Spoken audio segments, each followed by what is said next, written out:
Up next on the podcast, we have my friend Alicynn Fink. She is the glue that holds the Emmer Rye hospitality group together out of Austin, Texas. There's so many things that I want to talk to you about, so thanks for sitting down with us. And I think you're going to give amazing perspective that doesn't get talked about a lot, and that's specifically why I want to sit down, especially with you. Let's first get into your introduction to the restaurant industry and how that happened. So I actually have my degree in hotel restaurant management school. That's where I met Kevin. In Arizona. In Arizona. Yeah. Graduated, started working in events with an events company. Unfortunately, the company went under.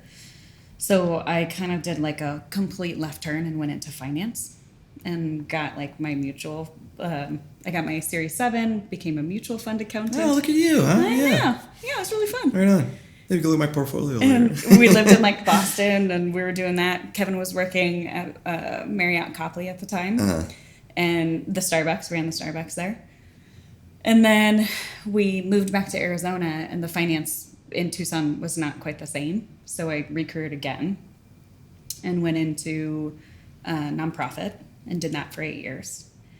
And then we had the opportunity to kind of open up a space. And originally I had just finished a master's in like culinary anthropology. So that's my passion. It's like, why do people eat?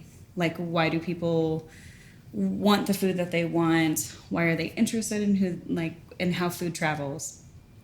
So we're opening up Emmer, and I was doing the QuickBooks and like the accounting, because it's what happens when you're opening up. And we were helping, and I was helping with writing some of the pieces on it and coming up and working with Courtney with Giant Boys. And so I was doing a lot of these things, but I had my other job. And Emmer didn't open up successfully. It opened up slow. And I was talking to my dad, who has his own business. And I was like, Dad, what am I going to do? Like, we've bet it all. Like, this is it. And he goes, I'm just going to throw this out there. If it fails and you didn't work there, are you going to be able to live with yourself? And I said, I don't think I will. And so I went to Kevin and I was like, I think I'm going to come in here. And he was like, yeah, sure. His story is probably a little bit different. And so I started working in like hosting, and I started doing stuff, but like truly I did not have a lot of experience. It was just more of this like willing this restaurant to make it. Yeah. And I could remember the first few weeks of working at the host stand and just bombing. Like just That's not the place to bomb, you know? Oh no, I bombed. And I was so mad at myself. Like I was so angry at like what I had done. Like, just knew it. And Kevin's like, here, come on, we're gonna go have a glass of wine. So like we leave, and I was like just ranting. And in a very calm voice, he goes, Allie, I think you're one of the most intelligent people I've ever met. You know I'm in your corner. You know I love you. Blah, blah, blah, blah, blah. Whole big speech. But if you came into the industry that I have dedicated my life to and mastered it within a month, what would that say about this industry? Right. He goes, you need to give it the respect. What would that say about me? And I think that was my like complete pivotal moment of just... It's a very real thing to say. It was very. Yeah. And I think that it's true. Like I see it all the time. I see when a person goes from like a different, from hourly team member to a salary to corporate. And it's that like, oh shit, this is really hard. Somebody else has made this look so easy, but this is really hard. Yeah. It's like watching a great athlete, especially the individual sports, because like football is like baseball, the center fielder didn't do anything all day, but when you look at like boxers, gymnasts, MMA fighters, runners, they make it look so fucking easy. Yeah. And what's bypassed in the world that we live in now is the struggle, the years of preparation, the years of struggle, the years of failure that went into this one particular 2-minute clip, 1-minute clip that we're watching. They're like, oh, look how easy that is. Anybody can do that. It's like, you don't understand. I always think like that when the Olympics comes out and they say like, I wish we could see the professionals and then like somebody just trying it like right next to each other to see, but I think the restaurant industry, because there's so many and people eat out often, that when that person is working that floor and they're so seamless, or when like everybody is weeded and there's that one manager that's beyond calm and you actually see it and watch them, it's amazing. Yeah, it's art. Yeah. Yeah. Yeah. So Emmer opens 2015, November 2015. What was the trend? So you just came on board. You worked the host stand. So I'm working the host stand. I'm working the floor so that Rand, who is one of our other partners, has the opportunity to take like Saturdays off, right? Or like Saturday night, he's not closing, right? So helping out with a lot of that type of stuff, still doing finance, HR, payroll, and marketing. Fast forward to 2017, I'm pregnant. We have Hudson, and it just night care is not a real thing. So it was this, well, I will obviously be the primary caregiver. My job in these realms of QuickBooks, marketing, and HR, I can work more of a traditional child care appropriate schedule. Yeah. And work from home probably a little bit, right? Yeah. Yeah. And so I switched to that. And so I really just took on those 3 buckets of how do we grow. And so every time we opened up, we opened up Henbit in 2017, TLV in 2018, Hestia 2019. Kanji was 2021, Ladino 22, Azov 23, Pullman 24. Jesus Christ. All right, now let's get into the dirt. Let's get into the weeds. What's it like doing all of that, being a mom, and then being married to Kevin? So a mom. Let's break it up. Let me rephrase it. What is it like being a restaurant mom, and how do you find the balance to make both work? I think the beauty of being a restaurant mom. Well, one, my kid is very cool. Super right? cool. He's the coolest. super easy. Yeah. And he has the demeanor that complements the way I want to parent. So it's like very easy. Like, it's like, oh yeah, okay. Like the other day he was like, hey mom, do you want to go on a walk and then snuggle and then bake cookies and see if our friends will hang out? And I was like, yes, that is exactly what I want to do on my day off. Like, okay, great, sure. Yeah, right on. So it's been easy to bring him along.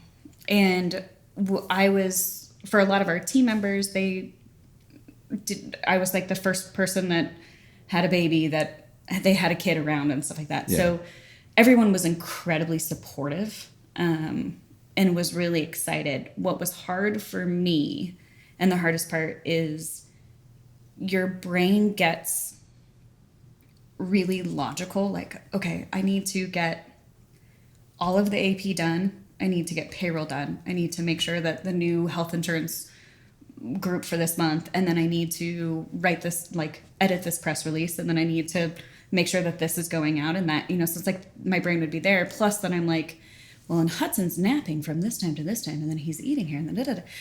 And so what would happen is when I would go into the restaurants, I was like a robot. Like I wasn't engaging. Like people would try and talk to me, and I was like, I have 30 minutes here to task orientated. Yeah. I got to get this shit done. Yeah. Yeah. And I lost sight of why you do it and how important the relationships are.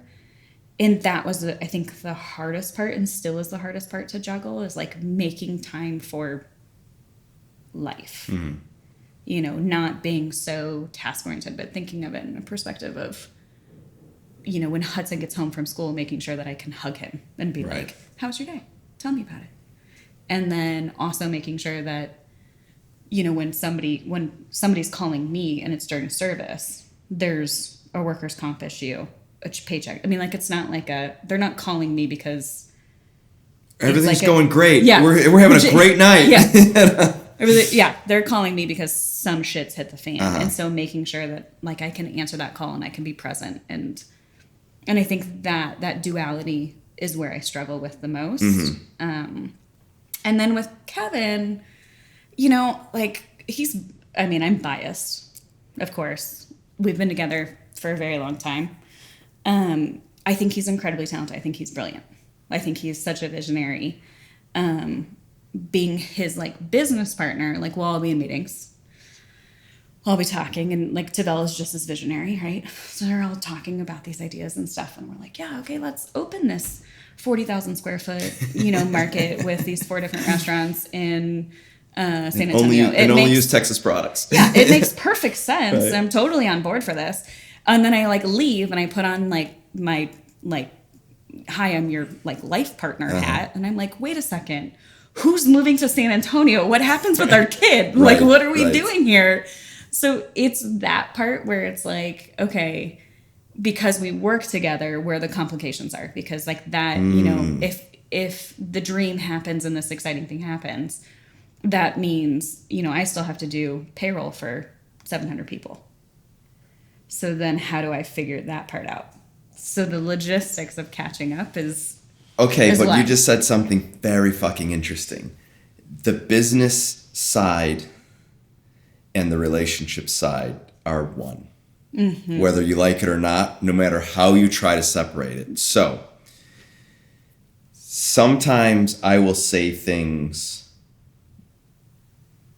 to Angie, hypothetical. Me and Matthew are thinking about opening a restaurant in Singapore. Mm-hmm. And her response would be, what the fuck am I going to do? Are you going to live in Singapore? What do we, and that's the R&D. And I always separate. There's an R&D process that happens where nothing matters. Mm-hmm. The R&D process is we're going to make the most delicious dish out of striped bass or whatever it is. And it doesn't matter how much it costs. It doesn't matter how many cooks it takes to make it. It doesn't matter how expensive it is. It doesn't matter what plate it is. It doesn't matter how the guests eat it. It doesn't matter the portion size. That's the most delicious thing. When it comes out of the R&D process, that's when we start dissecting it. We're like, okay, we got to make this fucking work, X, Y, Z. We start pulling things apart. So the R&D process that Kevin is saying, let's open this 40,000 square foot restaurant in San Antonio, and it's going to be great, and everybody's high-fiving. It's going to be great. But the R&D process is also the relationship process. Yes. So how do you differentiate those two by allowing the space to have this idea formulate without sabotaging at the same time with all these what ifs that don't matter to the business? I mean, it's personal, so it does. But those what ifs that you could possibly be thinking of are not detrimental to the business. They're detrimental to your personal life. So there's sometimes we're very good at it, and there's sometimes we struggle. What I have found that I've realized is, for me, I need our relationship to be on solid footing as husband and wife. And it's the same thing, like if you think about it, when you're in like a partner meeting, right? Like your brother, right? How many times has your brother said something to you where you've been like, oh my gosh, I want to poke out your eye? Yeah. And really it has nothing to do with what he just said. It's like, oh man, you pissed me off 4 days ago and I just didn't have a space to tell you. And so now I'm actually mad, so it carries over. And the same thing is like with all business partners, but with partner, it's the same. So it's like, okay, and I'll have to in a meeting be like, okay, am I frustrated at Kevin right now because, we missed date night a week ago, or he was, on his phone during family time, or am I mad at him because I actually think as a business partner that this is not a great idea. Right. And so there are moments where I'll be like in the meeting, I really love this idea. Like, I think this is great. The Pullman is a perfect example. And then I'd be like, okay, you and I need to talk. And then there's this moment of, how do we do this? And that part I think has been really wonderful. We're pretty fortunate that we have a fair amount of people that work with us that either they're in a relationship or like they're married and stuff, and so they have kids. And so because Kevin and I have to have these conversations, by the time it's getting to our directors to make these decisions, they've been weighted. Like, it's kind of this like, well, it's been tested. Yeah, like, Tavel, what are you going to do with Brittany? Like, how are you all going to work this out? Like, Rand, how are you going to work this out? Like, and so it's like we have to force those conversations to happen because the restaurant industry is this weird blend of life and work. And it's so impactful to all of those that it's just, it's all gray. Mm-hmm. Like, it's not like a corporate world where you're like, I'm going to check out at 5:00. And, yeah. You know. Well, I got my 2 weeks paid vacation coming up, so we'll just do everything we need to do then. Yeah. Yeah. You know, like, it's just, you're like, oh, I'm just going to take a longer lunch break and go to my kids' school to volunteer. Mm-hmm. Like, that's not... But I mean, doesn't work. But there was a lot of trial and error to get to that point. So you're saying what you're saying from a point of we've been through everything and now we've learned how to do it. So what were the early conversations? Like, what kind of freakouts were you having? Oh man, there was a fair amount. I mean, I think a lot of it was, you know, as I said earlier, when I came in to Emmer and to the restaurants, my restaurant background was very, very fundamentally different than Kevin's. And I had a lot more like corporate background.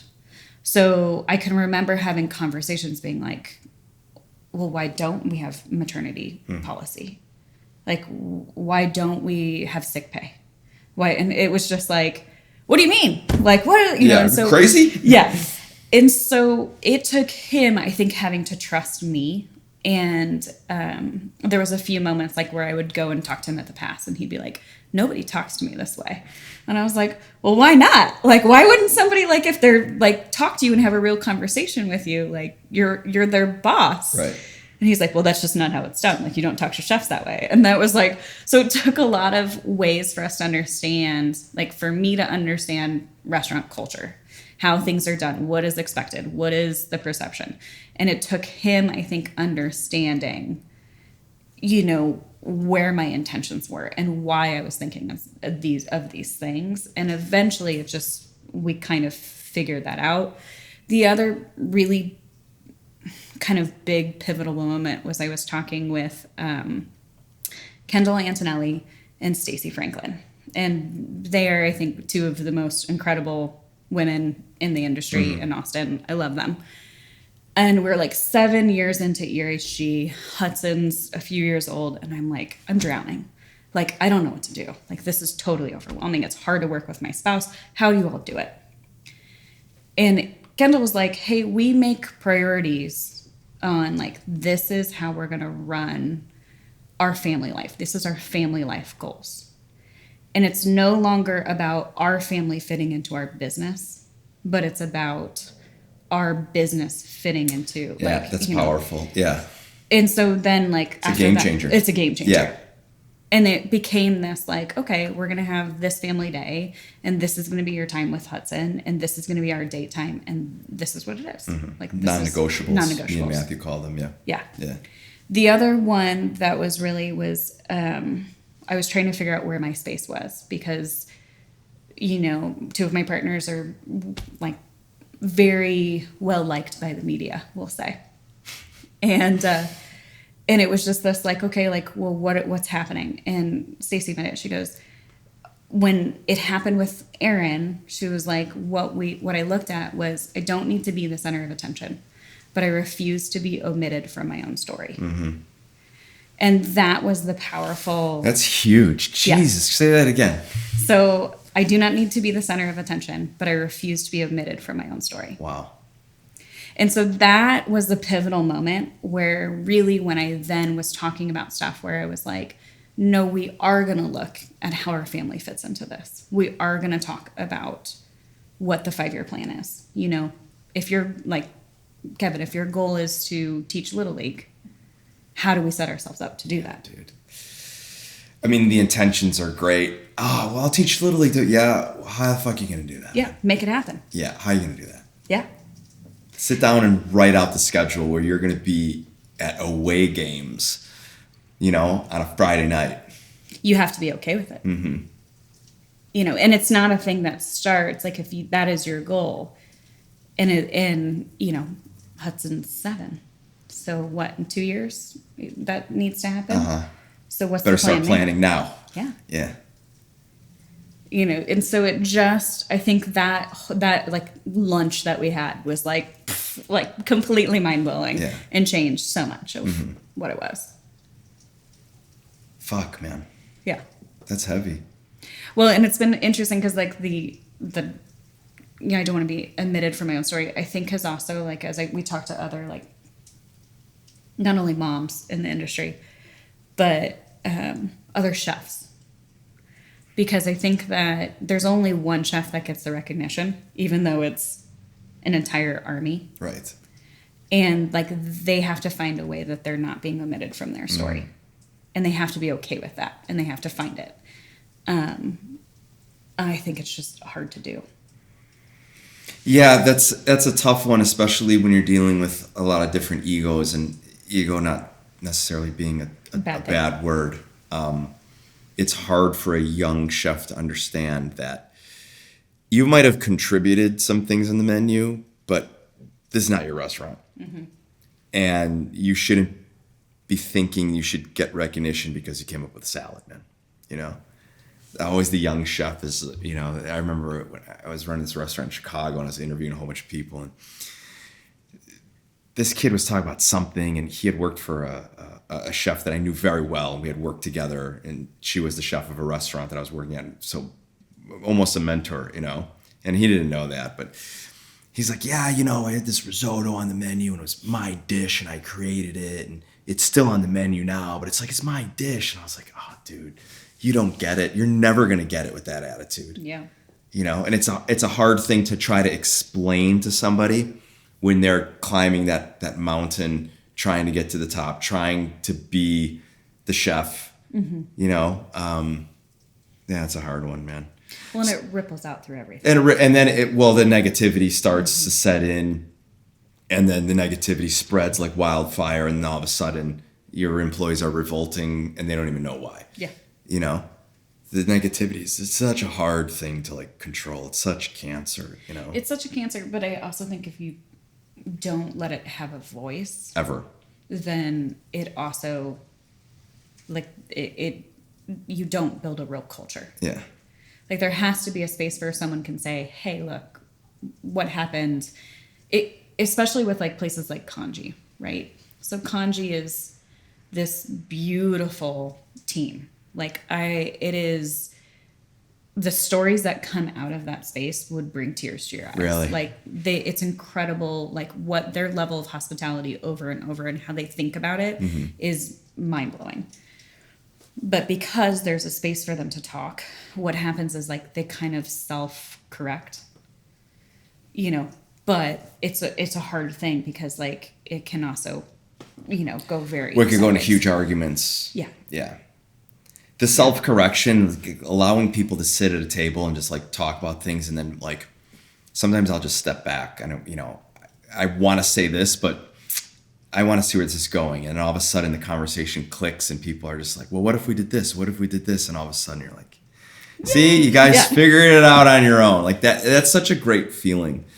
At what point you had just Emmer and you're like, okay, I need to come in here. And then now you have seven restaurants? Yeah, I think so. Seven, It I might think. be, yes, unless you're counting like the quick casual. But yes, Yeah. it's a. At what point were you like, okay, we're going to do another one? And then we met again at Hestia. We met probably when I did a little pop-up at Emmer Rye. We really connected at Hestia. At what point when you're building this empire where you're like, holy shit. Lots of times. This could go terribly wrong at any moment and we could lose everything. I mean, a lot. But I think obviously COVID for most people was that. Right. Now I am a more of a Chicken Little type person, and especially like I handle the finances, right? And you know, restaurant finances. It's like, doosh, doosh, doosh, doosh, doosh. Dude, like, do I know, man? Not sidebar. I don't know if I was ready for taxes. Oh. And the amount of taxes we pay in Tennessee, there's a liquor tax we pay like every 2 weeks. So to be like, Monday, you look at the account and be like, dude, we have 80 grand in the account. Like, this is great. And then Thursday, there'd be $5. Yeah. And for the first 4 months, you know, we were still paying off a little bit of construction. We had made deals with the mill worker guys that we could break this up because they're friends. So we were breaking up payments. And at one point, like 4 months into it, I just looked at Matthew and I'm like, how are we ever going to pay this restaurant back? we haven't saved a dime yet. And it's like taxes, man. Yeah. Well, and that, so my role with all of them is that, right? So it's like, and I've now gotten to the point where I've gone through enough of these moments where it's like, we know what to expect the 80 now. to 0. And I'm like, oh, April's franchise tax. Okay, 30,000. Yeah, let's go. Same. It's like you kind of know when it's happening, and you like, there's also spending habits of the managers. So you can tell like their relationship with money based on the invoices and the purchases that they have. And when they like, you'll give them like, okay, you need approval off of X amount. And you can see kind of where they think about stuff and who has a scarcity mindset or a growth mindset. And so you can, but it's fascinating. Do you need it or do you want it? Yeah. Right. And I love it. But there was a lot of moments where I was like, oh my gosh, I am so anxious. Like this is ridiculous. And COVID in particular was wild because Hestia opened. It was November. March happens. We have Hestia, Emmer, TLV, and Henbit. Now, Cali Mocha was like part of Hestia, but like really like 4 establishments. The amount of what we had to do of, okay, we're going to switch our team to the shared work program. We're going to apply for the PPP. We're going to look for this grant through the city. We're going to, pivot this into to-go. We're going to do boxes. We're going to do it like, and all of that. And it was this weird sensation. And there was one I can remember in particular, it was like 3 days into it. And when we laid everyone off, that was March 17th. That also was the anniversary of the death of Kevin's dad. Yeah. So we had this horrible day. And then Tavel, who was also a mentee of Rick, the 3 of us ended up back at our house, like having a glass of wine and like toasting to Rick. And then we all just like cried. It was the most emotionally destroying experience. And I woke up the next day and I was like, we're figuring this out. And I had an immense amount of like conviction. I literally crashed maybe like a month later, but like at that moment it was, we're bringing in all of our directors, we're switching our systems, you figure out how to switch the website, you switch Tosa. We get home and the next day Kevin's in the shower. He like looks at me and he's like, what if we get out? What if we're done? Fuck. And I said, give me 2 months. If you still feel this way in 8 weeks, we'll get out. Yeah. And he said, okay. Was there an exit plan? No. Oh, it was just talk. It was like that moment of we could like, and I think so many people in the industry did. Yeah. Like it was, I don't want to do this anymore. Right.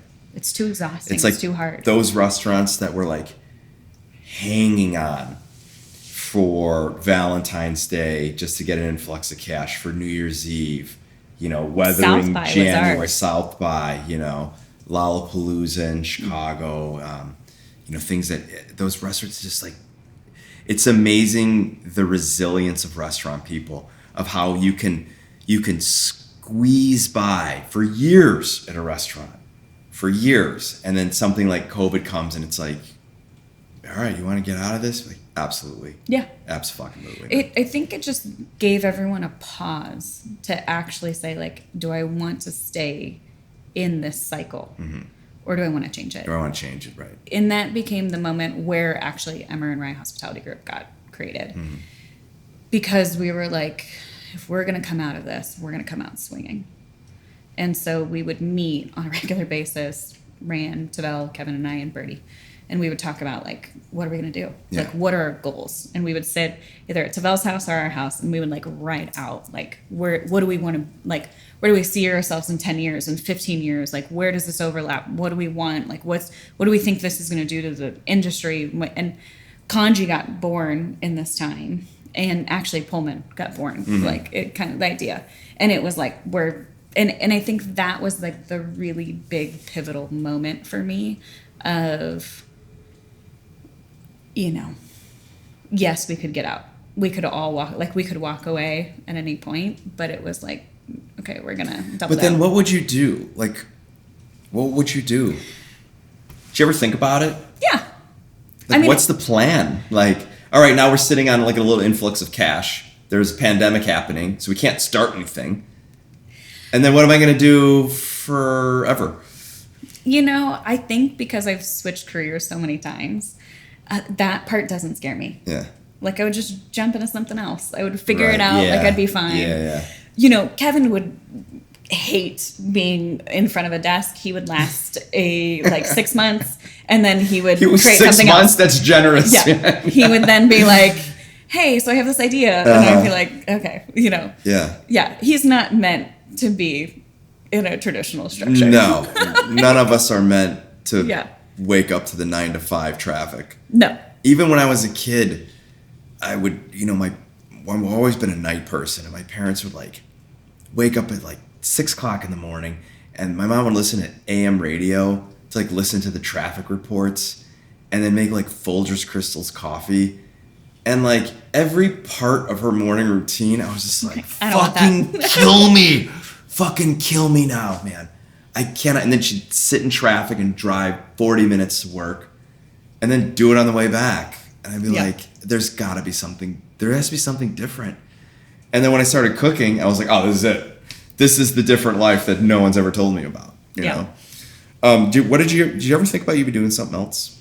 The thing that we talk about eventually, like probably when Hudson's out of the house, I would love to start writing again, because that's my true passion, and that's all my joy is writing. But you don't do any writing now?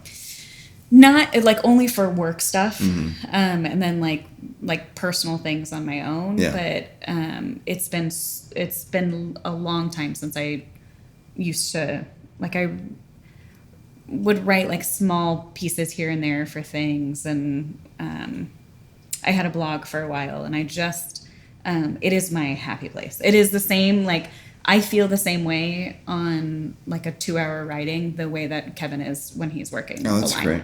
Like it is our happy place. Yeah. Yeah. So, but what does balance look like for you as a restaurant mom and also running all of these restaurants? Like, what do you do to keep yourself level-headed? I'm not a fan of the word balance. I like the word like harmony, like where it's like they all have to, because I think balance, like, it's never gonna. It's one way or the other. Yeah. Yeah. Whereas, like, for one, there will always be chaos. Chaos is like, I mean, you know, my son and my husband. Like, that is my life. And I think that it's really important to kind of be able to find moments of gratitude and joy. And for me, they do not have to be big. So it can be baking cookies. You know, my son is a big component of my joy just because he's such a giant goofball. Yeah. And he's an excuse for me to like I'm going to go see the new Sonic 3 movie with him and all of his friends, and I'm like very excited about it. Sounds dope, actually. Yeah, right? Like, this is going to be great. Yeah. You know? So I think a lot of it is that. About 2 years ago, I got really sick. 2-3 years ago? 2 years ago. I don't know. And that changed everything. That changed completely how Kevin and I had to parent together, how we had to work together. It had to change my relationship with work. And I think being forced to do it, if I hadn't been forced to do it, I never would have. I would have stayed working as many hours as possible, and you know, whatever was left would have gone to my son, and that was it. But when I got sick, it was this perspective. You know, like, I didn't have a choice. Like, it was, you have to start to focus on yourself. So it was a weird silver lining, I would say. Yeah. But yeah. How did you do mentally through the pandemic while trying to manage X amount of employees, worrying about their future, worrying about your business's future, uncertainty in the world? So, oh man, I started seeing a therapist. That was probably the best thing that I could have done.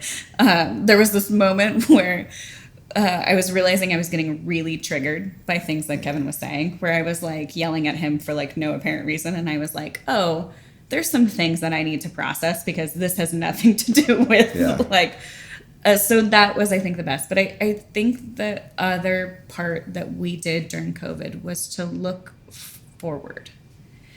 And when you have a goal or a mission that you're working for, it gives you hope in what you're doing. And while everything at that moment was survival, what we were trying to do was talking with our basically our general manager and our CDC at the restaurants on what does this look like when you get, like, what are your goals? Where do you want to go? And, I can remember talking with Allie Schmidt, who's our wine director now. At the time, she was the GM of Emmer, and she talked about, like, her goal is having a wine shop and having, this really robust wine program and really doing it.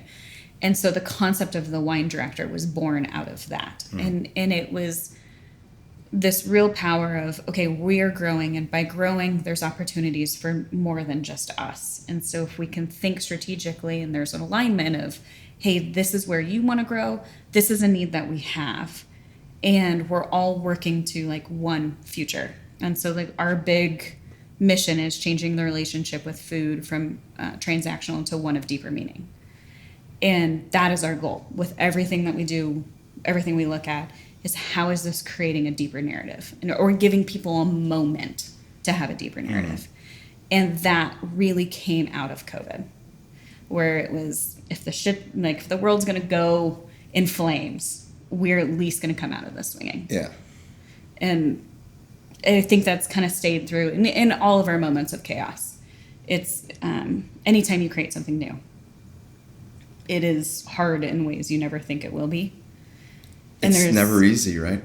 And there's 8 times where it's like, do you want to quit? Do you want to quit? Do we want to get off of this? Yeah. But it's the same in marriage. It's the same with family. It's the same with friends. And it's, where do you have grit and where do you have grace? And, where do you use both of those? And when? Yeah. Jesus. Yeah. When you have employees that have been with the company for a long time, obviously you're opening many restaurants. Are you the type of group that will vest the people into the company? Like, how does that work? So that's a big kind of conversation that we're looking at. We really had so much rapid growth that what we're looking at is, what is this next step? One of our other deep goals is kind of changing the narrative around the industry in a way that somebody can grow in it. And I think that comes from, where's their ownership? Where's their commitment from it? And, like, how do they feel pride in it? And right now we have, like, retention bonuses. So if anybody's been with us for 5 years, they get $3,000. If anybody's with us for 10 years, they get $10,000. So we're about to pay out a fair amount of $10,000. So I was like, we said it was like, this is a great idea. I was like, okay, I need to. One more year, and then I turn my notice in. We're putting a lot of money aside. And then it's also like, okay, well, how do we help you get your dream? Is your dream something else outside of this group? Is your dream with this group? Because I think that's the other weirdest part of the industry. One, everybody wants to have their own space, which is like working in the corporate world. I would say maybe 5% of people want to be CEO, right? So most of them are like, I'm going to climb up a certain ladder and then I'm good. Yeah. But, like, you go into a restaurant and they're like, everybody, I want my own restaurant. Everyone wants to be the boss. And you're like, what is the difference here? Like, what is this? There's nobody working at a corporation being like, I want my own corporation one day. I'm going to open one of these days. I'm going to get my own corporation, and we're going to build things. I'm going to corporate the fuck out of this place, man. It's like, I'm going to build stuff. But it's like, it's wild to me, and like, it's just, and I don't know where that came from. Yeah, let's just dissect that a second. Why it had to have come from somewhere. It's almost like it's the goal you're working towards, even though that's not your goal. It's almost like by osmosis. You're like, eventually I just want to have my own restaurant. Well, I do think part of it is the credibility that people give to the outside. So you're going to, meet your girlfriend's parents. And if you say, I'm a line cook. And they say, well, what's your goal? Okay. What do you say? Well, one day I'm going to have my own restaurant. Right. May not be true, but I think you say it because it's like, I'm working at this because of this. Yeah. And I think that our industry doesn't do enough. We don't do a great job of showing all of the amazing pathways that you can have within the industry. There's so many. There's so many. Yeah. And there's so many offshoots of these things. But those aren't really discussed. And it's really like you're either the celebrity or you're the... Well, it's not a conversation piece either. It's not, I'm a line cook at Emmer Rye right now. Well, what do you want to do? Well, eventually what I really want to do is I want to work there for a couple of years and then maybe open up a food truck. And if that doesn't work out, I want to get into sales where I could be selling king crab because there seems to be a lot of market in that. And you're like, what the fuck? There's no elevator pitch. Yeah, I'm a line cook right now, but eventually I'm going to open my own restaurant. People go, oh, okay, Yeah. all right. As opposed to, what? Yes. And then the conversation is, I don't think you should date this guy. I don't think you guys should be involved anymore. Yeah, that's an interesting point. Okay, so that's number one. I think that's a small fraction. What do you think number two is? This the ego driven of like, I want to be the boss? I think it has a lot to do with I want to be the boss. Yeah. You know? I think... it's very rock and roll, glamorized, I want to be the chef that's, Marco Pure White and throw knives at people, even though no one does that anymore. That's still ingrained in the culture. I think there's also this narrative that if I'm going to be the boss, then I'm going to be in control of my own finances. Like I'm going to have all of this money. I'm going to be... Everything's going to be fine. Yeah. Yeah. Like there's a sense of security. There's a sense of autonomy that I think a lot of people really desire. So I think that's part of it. I definitely think it's the power. Like, and I think people who are naturally attracted for long to the restaurant industry are incredibly creative people and are probably like artists at heart. And I so agree. There's this desire All ADHD. Yeah. All of us. Riddled. That's true. Yeah. Of wanting to, of just like wanting to create something. Like wanting to have some sort of legacy, something that's bigger than you, something you're like leaving behind. Mm-hmm. I do think that and whether that's ego, whether that's power, but like there's this like, I'm going to create something. Man, I don't know. I don't have that because I never wanted to have kids either. I don't have this what I'm leaving behind. I think it's... You don't want to just create things? No, I want to create things, obviously, but I don't look at it as like... It's funny you mention that because I was thinking of Patrick Clark, who was a chef who died in like... probably like the mid-90s or something. Or think of any of your 90s chef. It's like, I remember them, but like the guy I'm working next to, the 20-year-old line cook right now, he's no idea who Charlie Trotter is. Yeah. No idea who like... Paul Bocuse is. Yeah. So it's like, what is legacy really, Especially, I'm talking legacy in like a restaurant setting. I have all these restaurants, it's restaurant empire, like, look at the Joe Robuchon aspect is a very interesting one because those restaurants are still open. They're still opening more Joe Robuchons. And the guy's been dead for 10 years. Like, who's running this company? So there's a book that Simon Sinek just put out called The Infinite Game, and he talks about... Smart guy. Oh, yeah. And he talks about businesses that are either infinite or finite. Yeah. So, and that was the part that blew my mind because to me, most people who are opening up restaurants aren't like, my wish for this restaurant is that it's around for 100 years. Like most people are like... That sounds like a nightmare. Like... I hope... I signed a 10-year lease and I'm like, holy shit. It's like 5-10 years and then, I'll figure it out. Yeah. Then I'll get a cushy job at a hotel on an island somewhere. In his argument, and he's talking about, Apple and like these large, that they're playing an infinite game where like their goal is to stay playing the game. So it's this constant desire just to create, to build, to continue. And what's been wild is opening up a grocery store. That is the role of a grocery store. If you think about Kroger, where I'm from, it's Bash's, Safeway, like everyone has theirs, like, but it's like the goal is to continue to like be there for generations. Whereas we don't play that game in restaurants. Not even close. If you said that to somebody, I think you're fucking crazy. It's like, and I think that's like, it's a surreal thing to create something only for a moment. Yeah. Let me think about that for a second. It's a surreal thing only to create for a moment. The memories that you're implanting and imprinting on people, that's the magic of the restaurant industry. Mm-hmm. I have Apple products.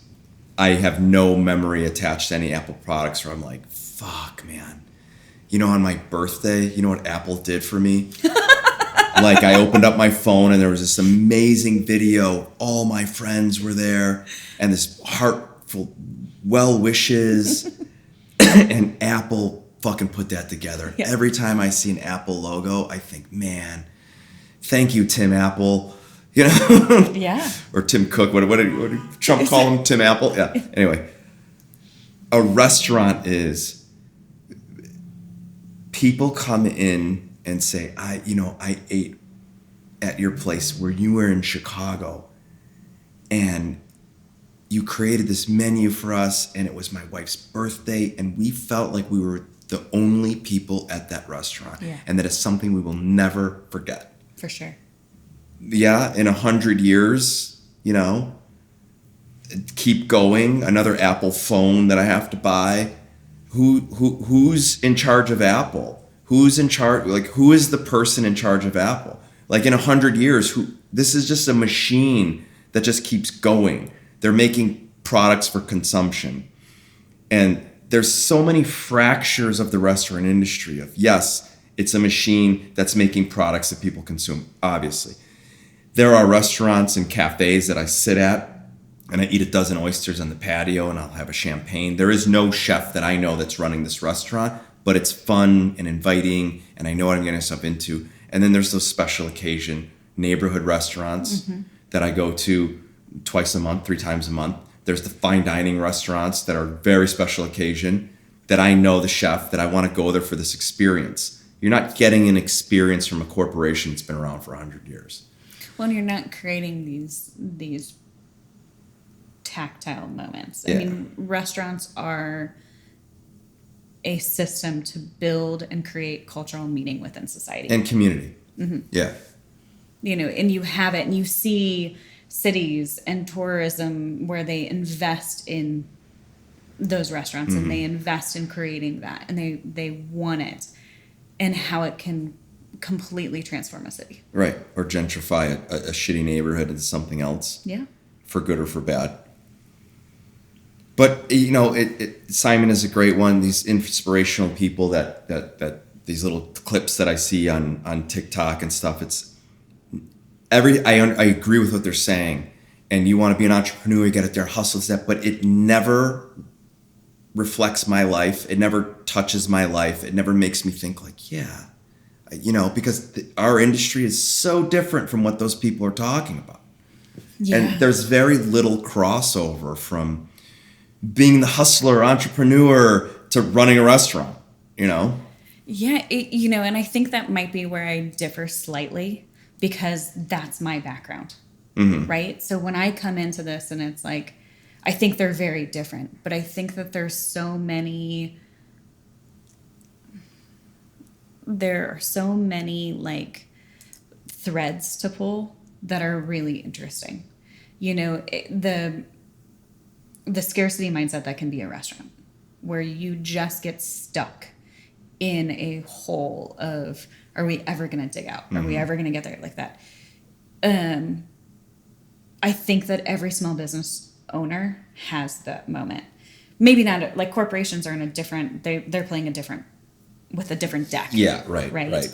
But my brother is, he builds homes in Austin. And like I say build homes, but he like has managed to create this like amazing lifestyle brand and really, he's brilliant.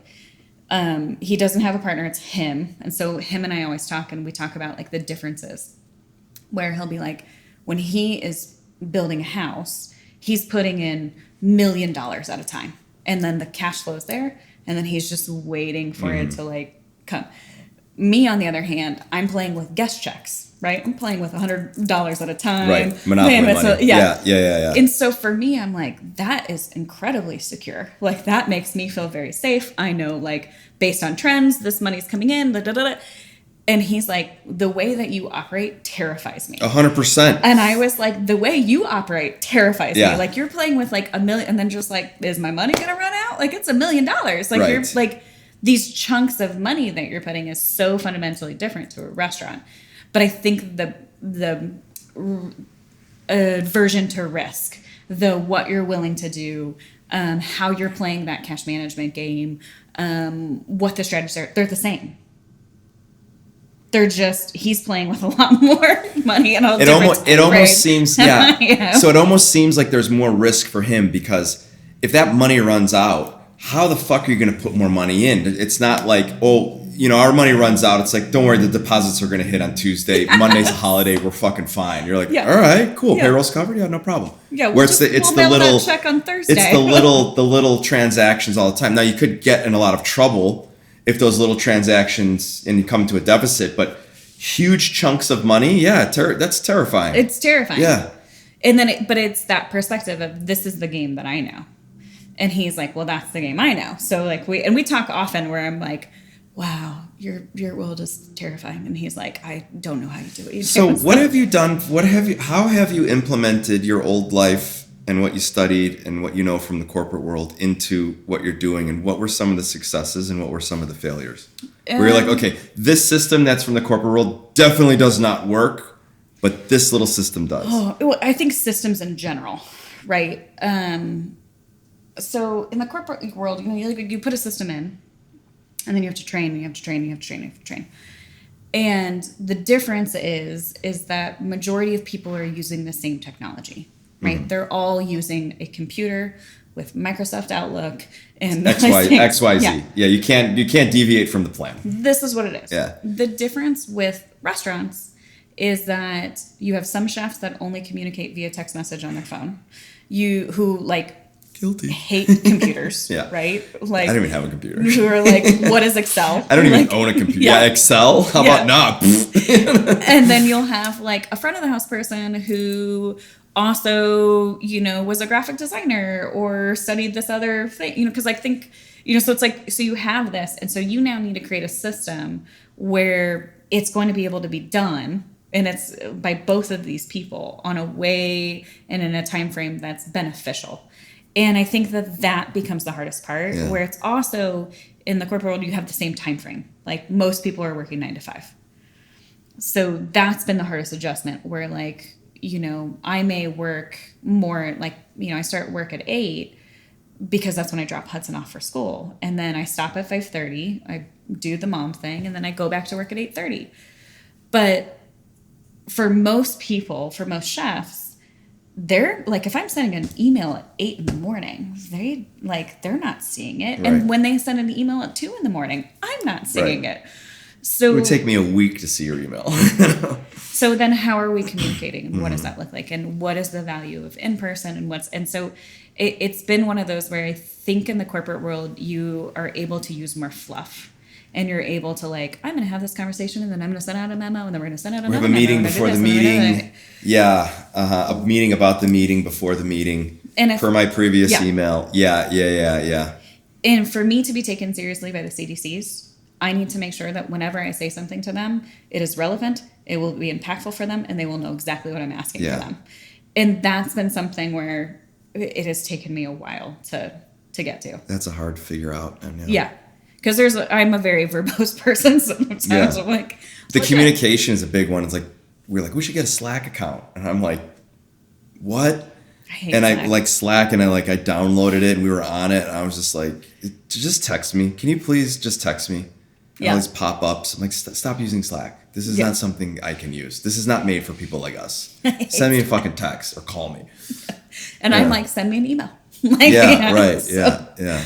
But I think that's one of the... I think the positive thing about the kind of thinking about it from another perspective is that being able to grow within it. so, we have sick days, we have health insurance, we have, I'm very excited that we have maternity leave and paternity leave, and, we have all of these things to help. Paternity leave? Was it? For dads. Oh, so, yeah. Yeah. I didn't know that. Is that a real word? Uh-huh. Yeah, so it's basically like if, your spouse has a child that you can take time off too. Yeah. Because the reality is if you're not taking care of that baby and your spouse, you are probably going to be in a world of trouble. Yeah. So you're saying that you do something that most of the countries on Earth offer and do? It would be really nice if it was. Amazing, yeah. Man, wow. But so that was in like the retention bonuses and education stipends, which is another really fun one where it's, we'll give a manager $3,000 a year or 2 hourly employees $1,500 to further their career.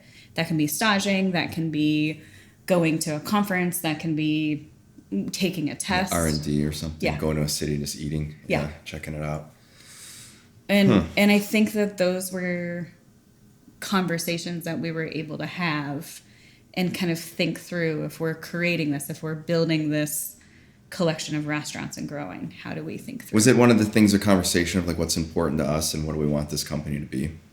Because I think that's where me and Matthew are starting to talk about. Like we're slowly starting to entertain, all right, let's do another place, which is, a year or two out, which is fine. We feel we have people in place that can do the things that we want them to do. And now we're at the point of like, okay, well, who are we and what are we doing and why are we doing this? Yeah. And our thing is we have people in place that need help, that we can help rise up, and we can put them in places of some sort of ownership or working towards some sort of ownership, and create an environment for them to kind of manage and treat it like it's their own, and then kind of step away and just kind of I think that's the natural progression of things. If you have the people to do it, why not do it, So what point was it where you were like, what is important to us as a company? And okay, is this really important? Do we really want to do this? Like for us, it's like health insurance, getting health insurance. And that's a lofty fucking goal. And I remember when you guys went through it and I was like, holy shit. But that's the long-term plan. And we have all these little short-term plans in between. So what was those conversations like? All of us as partners are very different and also very similar. And I think that where we have had overarching conversations, a lot of it comes down to somebody's like willpower and belief. So for me, it was health insurance, and it was just starting to meet with insurance broker or insurance, like the maternity and paternity was like, we're going to make this happen. Like, and there's there's other things like, the vacation, I think has been a really important thing for, Rand and for Tavel to have that kind of work-life balance. And so each person, education was Kevin, and each person kind of has this thing of like, when I look at my career, this is what helped me grow, or this is something that I wish I would have had. And I'm now in a place where I can now give that to somebody else. And I will say, it feels good, eh? Oh man, it's also terrifying because you like create the system, and then it's like asking somebody out on a date where you're like, do you like this health insurance plan? Is it okay? Like, is it going to be good enough? Yeah. And then you're like, you get so self-conscious. And all of a sudden, it's shit. It's like, all of a sudden, you burden me with this. Like, I don't want like, this. Oh God, I cut my finger and now I own $5,000, Oh God. Yeah. So it's this, like, you put these things out there because you think this is what's going to motivate people. And sometimes it's surprising when you put something out there and it's like, no, I don't want this. Yeah, I don't want it. Yeah. Why don't you just give me the cash? Yeah. Yeah. Yeah. And that's a part where then it's, okay, we're doing this because this is what we believe in, because this is how we feel we show up with integrity. Right. Sure, I could give you the cash, but it doesn't help if you get hit by a car. The cash is not going to help you in this particular moment. Yeah. Unless you have it stockpiled somewhere where it doesn't really matter. So even though you don't want this, you don't know what you need, or you don't know what you want. Yeah. So just take this. Or the reality of like your goal is to continue to grow. So like you're going to need health insurance if you ever want to start a family, if you ever want to, like, this is a habit, this is something that's important. It's hard. And I can't tell you how many times we've done something where we've like put it out there and then been like, was this so good? Like, does this actually matter? Mm-hmm. Maybe. Yeah. Those are the tough conversations. And you're second guessing yourself. And then you're like, I can't really take it back, but and so then that's when I think it also gets really interesting, because that's when you get to talk to team members and say, well, why? Like, why is nobody taking this? Because I think it's really great. We offered like accident insurance. What's that? Accident insurance. Oh, sure.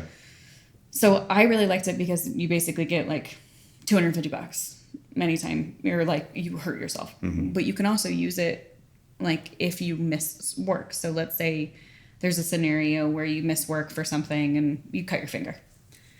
And workers' comp, of course, covers that, but you're still missing work. Workers' comp doesn't click in until 6 days of missing wages. So what are you going to do? Well, this is a really great opportunity in between that. Or how many people have been on a Lime scooter and broken a wrist and can't show up to work? It's like these things that happen. And I was like, oh my God, our team is going to love accident insurance. This is so exciting. And I was like beyond thrilled. And then I think maybe like 20 people took it. And I was like, so defeating. Okay. And then there was like a situation where a team member, I was like, do they have accident insurance? Yeah. And they were like, no. I was like, oh, no. I told you so. Yeah. This would have been perfect for it. But what advice would you give a young restaurant mother, girlfriend that's involved in their husband or significant other or wife? Well, I guess we do it both ways. What advice would you give a partner on how to navigate the restaurant life? Yeah. By starting a family, they just opened a restaurant, like. I think a few things. I would say whoever the primary caregiver is, one, to be very clear on what your needs are and create space in both schedules to be able to get that. So whether that looks like a date night, whether that looks like a family time, or just like, here, hold the baby, I'm going to go take a nap, but like really being able to find ways to ask for that is really imperative. And I think it's incredibly difficult. I think when people are in the restaurant industry, you're so exhausted on your days off. And dude, if you have a child, and this is a conversation I've had with Kevin, where it's like, he no longer has the opportunity to utilize everything at the restaurant and leave nothing for home. That's not a luxury he has. He has to show up and make sure that when that 7-year-old boy sees him, that the first thing that he sees is his dad giving him a hug, wanting to play baseball with him. That there's still some energy in those batteries. Yeah. And so if that means changing his relationship with work, okay. Figure it out. Yeah. Yeah. And I think so. It's like, if you are in the industry, how do you adjust to basically leave a little bit more in the tank? Because it will make you better for work, and it will make you better for your family and your child.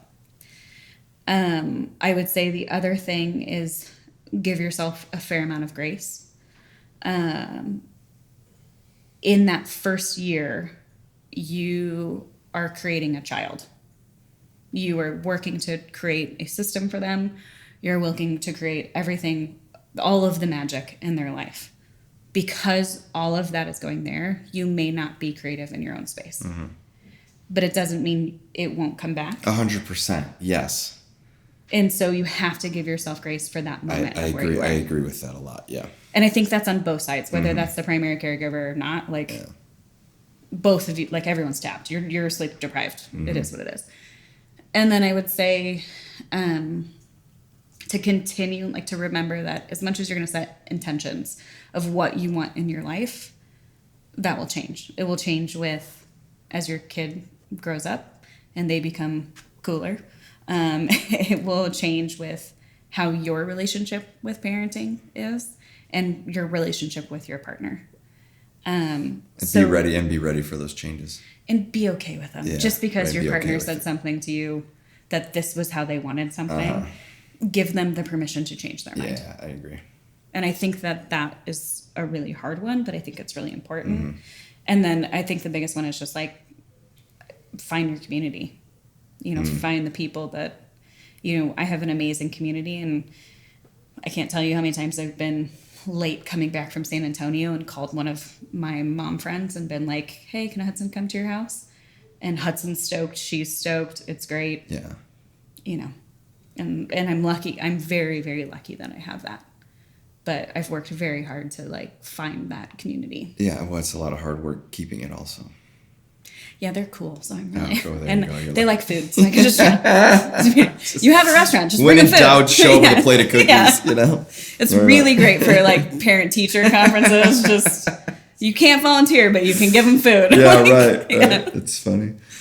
I think that we're going to end it here. I think that was great. It was super insightful. Thanks for taking the time and explaining the trials and tribulations of what it's like to own all these restaurants, still manage to raise an incredible kid, and keep Kevin in line. No, some days. Yeah. If people are trying to find you, list off all those restaurants again and tell us where they're at. So most of them in Austin, Texas. We have Emmer Rye, Hestia, Kanji, Azov, Calimocho, which just opened and we're very excited about. Then in San Antonio, we have Ladino, Henbit at the Food Hall, which is a great quick casual, and then Pullman Market, which encapsulates a butcher, baker, bunch of amazing things. I can't wait to see that place. It's incredible. I can't wait to see it. Yeah. And then the 4 restaurants. Excellent. So it keeps us going. Wow. But it's emmerhospitality.com. Emmerhospitality.com. Yeah. Alicynn Fink, thanks for hanging out with us. Thank you, sir. Right on.